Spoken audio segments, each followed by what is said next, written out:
दिव्यम, यहाँ भक्ति नाम प्रियता का है, क्योंकि उसे तत्व में प्रियता होने से ही मन अचल होता है।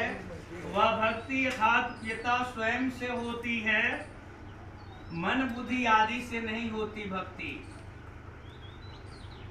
अंत काल में कवि पुराण अनुशासिता आदि विशेषणों से कहे हुए सगुण निराकार परमात्मा में भक्ति युक्त मनुष्य का मन स्थिर हो जाना अर्थात सगुण निराकार स्वरूप में आदर पूर्वक दृढ़ हो जाना ही मन का अचल होना है।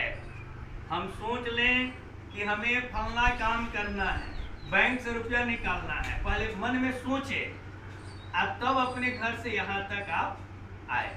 ठीक उसी तरह यह सोचना है कि हमें भगवान को पाना है, तो निश्चित भगवान को आप पा सकती हैं। परम पुरुष मुपैति दिव्यम पदों का तात्पर्य है कि जिस परमात्मा तत्व का पीछे के श्लोक में वर्णन हुआ है, उसी दिव्य परम सगुण निराकार परमात्मा को वह प्राप्त हो जाता है। और तुम लोग आगे बैठे हो जाओ, अपने आप से क्या हो जाओ।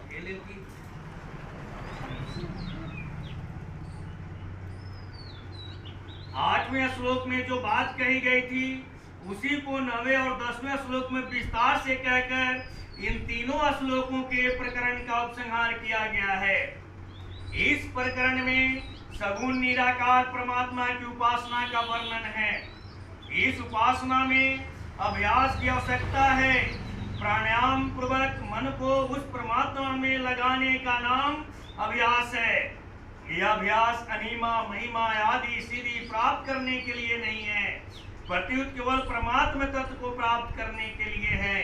ऐसा अभ्यास करते हुए प्राणों और मन पर ऐसा अधिकार प्राप्त कर ले कि जब चाहे प्राणों को रोक ले और मन को जब चाहे तभी तहां जहां चाहे वहीं लगा ले।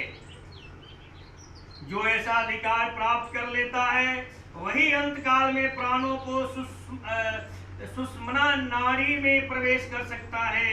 कारण कि जब अभ्यास काल में भी मन को संसार से हटाकर परमात्मा में लगाने में साधक को कठिनता का असमर्थता का अनुभव होता है, तब अंत काल जैसे कठिन समय में मन को लगाना साधारण आदमी का काम नहीं है।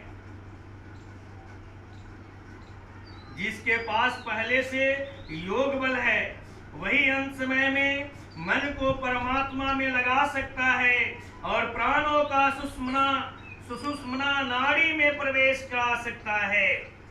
साधक पहले यह निश्चय कर ले कि अज्ञान से अत्यंत परे सब अतीत जो परमात्मा तत्व है वह सबका प्रकाशक, सबका धार और सबको सदा स्फूर्ति देने वाला निर्विकार तत्व है।